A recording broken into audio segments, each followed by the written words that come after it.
Il est un monde où le visible côtoie l'invisible, où l'animal se lie à l'âme humaine, où la danse s'adresse aux dieux et où les morts parlent aux vivants. Ce monde a connu bien des périls, vécu bien des exils, traversé les siècles et combattu des dominations pour préserver ses traditions et sa magie. Ce monde de racines anciennes se trouve au Cameroun, en Afrique centrale, au coin du golfe de Guinée. Un pays d'eau et de feu, dont le point culminant, un volcan toujours actif de plus de 4000 mètres, s'élève au-dessus de l'océan.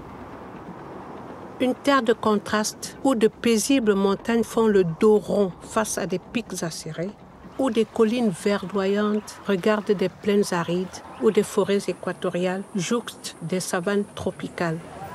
À la diversité des paysages répond celle des pays et des peuples qui les habitent. Plus de 250 ethnies vivent au Cameroun, chacune fière de sa culture et de ses traditions, de ses dialectes et de ses croyances, de ses rois, ses reines et ses chefferies. Au nord, baigné par le poissonneux lac Tchad et le fleuve de la Benue, voici l'ère soudano-sahélienne, majoritairement musulmane, où la fantasia marque les grands événements. Mais les rites ancestraux perdurent, hérités des Sao, ces légendaires géants qui aplatirent les vallons en dansant et creusèrent des oueds en marchant. Au centre, au sud et à l'est du pays, l'ère Fan-Béti-Boulou est le territoire des peuples de la forêt, dont les Pygmées. Ces plus anciens habitants du Cameroun ont préservé leur culture et respecté celle des Fang, venus sans doute du Soudan, avec leur cosmogonie, leur art du bois, de la pierre et du corps, et leurs nombreux génies qui accompagnent toujours les ancêtres. Le long du littoral camerounais vivent les peuples de l'eau. C'est dans cette terre que les premiers Occidentaux débarquèrent et que des centaines de milliers d'enfants et d'adultes réduits à l'esclavage embarquèrent. Mais si toutes et tous sont naturellement tournés vers le large, cette région possède une incroyable diversité culturelle. Chacun a développé une mystique particulière et parfois spectaculaire, comme la danse éléphant des Bakweri. Lors d'une cérémonie appelée le Ngondo, les Sawa célèbrent Nyambé, Dieu unique et trinitaire. Ils y honorent Dikoba, monde temporel de la terre et de l'eau, qui s'unit à Dikolo, monde spirituel du ciel. Enfin, dans les Grassfields, les chefferies très anciennes s'appuient sur la sagesse des morts. Les ancêtres ont façonné cette terre montagneuse, riche et volcanique. Ils l'ont cultivée, fertilisée, exploitée et transmettent à leurs descendants une histoire, des traditions et un art de vivre. Dans cette région, étonnant bocage africain, parmi d'autres peuples, vivent notamment les Bamoun, mais aussi les Bamileke.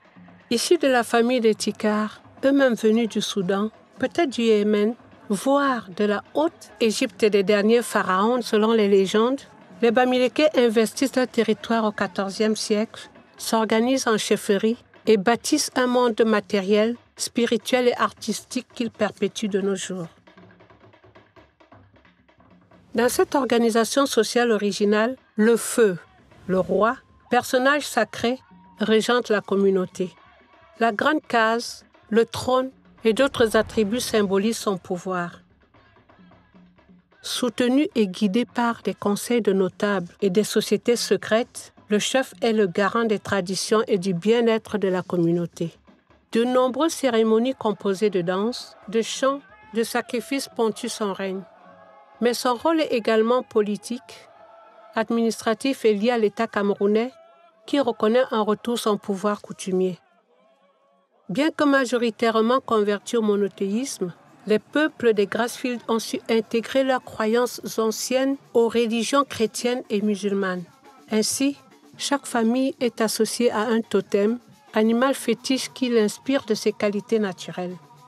L'instinct du lion, la vitesse de la panthère, la puissance de l'éléphant, l'intelligence de l'araignée, la vivacité mortelle du mamba.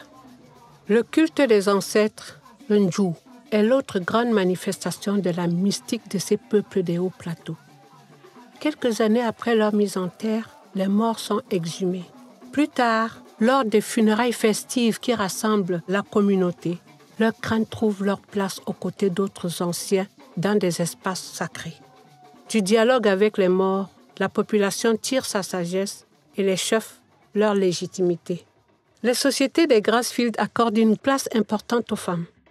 Leur rôle politique, religieux, social, sociétal, économique est essentiel. Elles perpétuent aussi l'élan artistique ancestral bamiléké et, par l'ornementation des objets rituels et symboliques, contribuent à leur donner un sens et une direction. Il existe plusieurs chemins pour pénétrer le monde des Grassfields, alors empruntant les routes visibles et invisibles des chefferies.